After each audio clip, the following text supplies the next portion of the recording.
ఈ రథయాత్ర ప్రతి సంవత్సరం ఎందుకు చేస్తారో మీలో ఎవరికైనా తెలుసా? ఇంద్రజిత్తుడు మొట్టమొదటి పూరి ఆలయాన్ని కట్టించాడు. ఆయన భక్తికి మెచ్చిన నీలమాధవుడు వరం కోరుకోమని అంటాడు.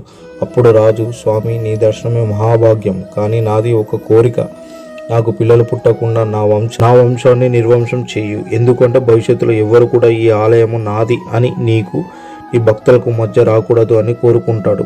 ఆ రాజు భార్య పేరే గుండిచ. ఆమె బాధతో, రాజా నాకు తల్లి అయ్యే భాగ్యం లేదా అని బాధపడుతూ ఉంటే అప్పుడు జగన్నాథుడు, అమ్మా నేను నా అన్నా చెల్లెలు నీకు పిల్లలుగా ఉండి ప్రతి సంవత్సరము 9 రోజులు నీ దగ్గర ఉంటాము, నేను తల్లిగా భావిస్తాము అనే వరాన్ని ప్రసాదిస్తాడు. అందుకే ప్రతి సంవత్సరము జగన్నాథుడు ఇచ్చిన మాట నిలబెట్టుకోవడానికి రథం మీద గుండిచ ఆలయానికి వెళ్ళి ఆమె చేసిన వంటలను తిని ఆమెను సంతోషపరిచి తిరిగి వచ్చేస్తారు.